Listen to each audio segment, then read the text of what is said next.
For lack of a better pun, Genndy Tartakovsky's new R-rated 2D animated film Fix just got neutered. For those of you who don't know my little Russian Harito, Genndy Tartakovsky is the mind behind several hits for the two companies involved in Fix production, Sony and Warner Bros. Oh boy. Genndy created Star Wars The Clone Wars, Symbionic Titan, Primal, Unicorn Warriors, Eternal, Samurai Jack, and I'm gonna let Kyjo introduce this guy. What's his name? He also directed the first 3 Hotel Transylvania movies for Sony Animation. Since I had Kyjo rap, should I have Drac rap? I guess it doesn't really fit the flow of the video. So listen, all you singers from here to Beijing, you better crash the box string, get ready to clean. I think the animation community was pretty darn hyped to get a rated R 2D hand-drawn animated theatrical release. I was hyped. I got it tattooed and everything, dude. Genndy has proven he can make hits. Hotel Transylvania is a $1 billion franchise. Dexter was in the Macy's Day Parade, and Primal is eating those awards up. He brought these two companies together. Mommy and Daddy decided to give it one more shot thanks to little Genndy, especially when they saw how cheap of a film they were funding. So what happened to little Genndy's macaroni art?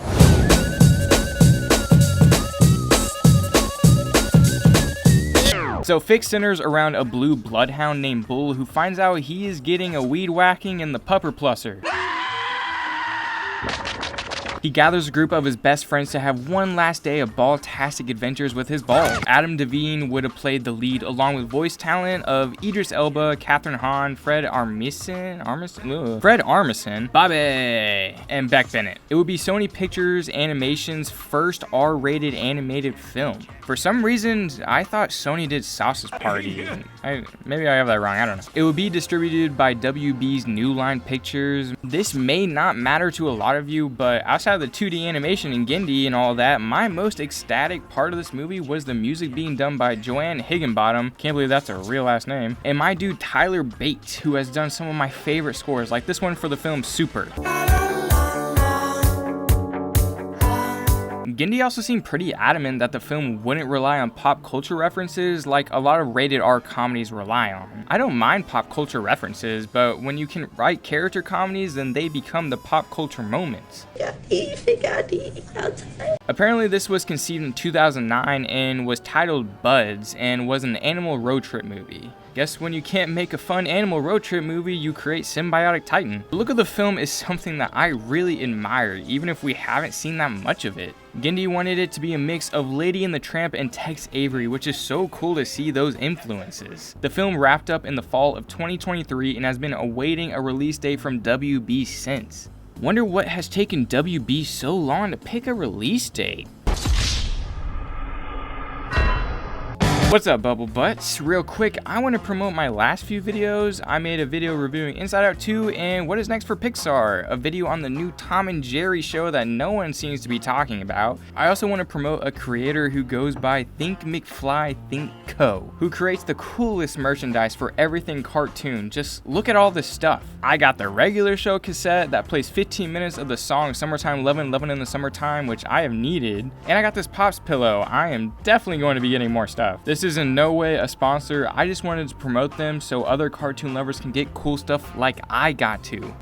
Unlike Coyote vs. Acme and the Scooby-Doo holiday special, the film has not been made a tax write-off by WB. WB just backed out of the distribution to save money. WB, what more money do you need, man? I know the DCEU wasn't exactly a hit, but I mean, have you tried the GTA casinos? I made a lot of money there. Currently, the film is back in the hands of Sony, who is shopping it around to other studios. I like that Sony has so many studios they can release this baby under, but guess they forgot about them. I know Sony is mainly looking to make a buck off of it, but Sony has really been making some great animated features like Spider-Verse and Mitchell vs. the Machines and the Emoji Movie. Maybe the timing of Sony buying Alamo Drafthouse makes them not want to risk losing too much money. Sony has made history in being the first studio in like 70 years to own a theater chain, so hopefully they don't don't make history again by shelving the project and adding to WB's tomfoolery. I need this movie to succeed so I can see it on the big screen with the sticky substance in my chair that I don't know what it is, and not in my house with the same substance, but at least it's not mine. Since it's Sony, I'm gonna figure that this is going to Netflix because of Sony's track record with licensing all their movies to them for the most part. Can't wait to watch Madam Web and